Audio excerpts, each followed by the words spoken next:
अस्सलामुअलैकुम BBC 11 headlines news के साथ मैं हूं मोहम्मद उमर मलिक। सबसे पहले नज़र डालते हैं दिन भर के अहम हेडलाइंस पर। साबिक सदर जनरल रिटायर्ड परवेज़ मुशर्रफ तवील अदालत के बाद 79 बरस की उम्र में दुबई में इंतकाल कर गए। ज़राए के मुताबिक Pervez Musharraf American hospital Dubai में ज़ेर इलाज थे।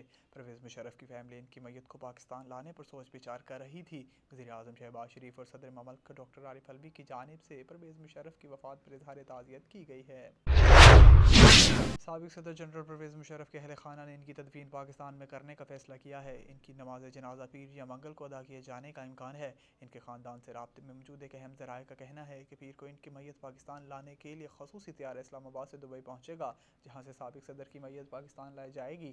इनकी मैयत के हमरा अहल खाना भी पाकिस्तान पहुँचेंगे। वफाकी वज़ीर दाखिला राना सनाउल्लाह ने कहा है कि इमरान खान जेल भरो तहरीक शुरू करें, इनका इलाज मैं करूँगा। मुल्तान में मुस्लिम लीग नून की कन्वेंशन से खिताब करते हुए राना सनाउल्लाह ने कहा कि इन्हें वहाँ रखेंगे जहाँ हमें रखा था। हम तुम्हारी तरह कोई सख्ती नहीं करेंगे और तमाम सहूलियत मुहैया करेंगे। सिर्फ एक चीज़ नहीं देंगे जिसके बगैर तुम्हारा गुजारा नहीं है। वज़ीर आज़म मोहम्मद शहबाज शरीफ ने मुआशी चैलेंजेस का तज़किरा करते हुए कहा है कि आलमी मालियाती इदारे IMF हर एक इदारे और शोबे की किताब का जायज़ा और एक एक धेली की सब्सिडी का जायज़ा ले रहा है। आज़ाद कश्मीर कानून साज असम्बली से खिताब के दौरान वज़ीर आज़म ने कश्मीर की आज़ादी को मुल्क की मईशत से मशरूत करते हुए कहा कि मुसम्मम इरादा और अमली इक़दामात की सूरत में बहुत जल्द भारतीय तसल्लुस से आज़ादी हासिल हो सकेगी। बड़ी ताकतों ने जमहूरियत के लबादे ओढ़े हैं, मगर वो जिसकी लाठी उसकी भैंस की पॉलिसी पर अमल पैरा हैं। अडयाला जेल की इंतज़ामिया ने अवामी मुस्लिम लीग के सरबराह शेख रशीद अहमद के लिए घर से भेजा जाने वाला पसंदीदा खाना वापस कर दिया।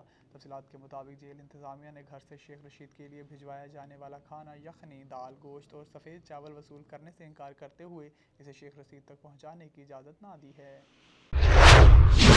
कराची से हमारे नुमाइंदा जावेद इब्राहिम मंगी की रिपोर्ट शामिल करेंगे। ज़िला कोरंगी में लैंड माफिया और कब्जा खोर सरगर्म, दिन दहाड़े गरीबों के प्लाटों पर कब्जे, इदारे जेबें भरने में मसरूफ़। KDA साइड एरिया महाना लाखों रुपए रिश्वत वसूल करती है।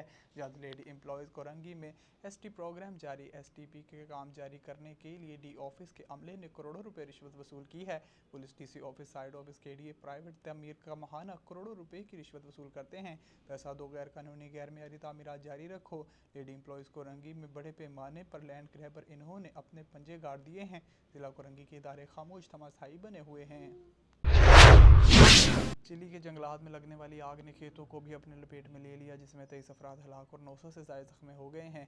आलमी खबरसां अदारे के मुताबिक चिली के और केनिया के इलाके पेवरीन के जंगलात में लगने वाली खौफनाक आग देखते ही देखते आसपास के खेतों और रिहायशी इलाकों में फैल गई है। आग की इत्तला मिलने से कबल ही आतिशज़दगी में जंगल का 5 एकड़ का इलाका मुकम्मल तौर पर जल चुका था, जबकि आग मुसलसल आगे बढ़ रही है और अब तक 40,000 एकड़ पर मुहित इलाके को लपेट में ले लिया है।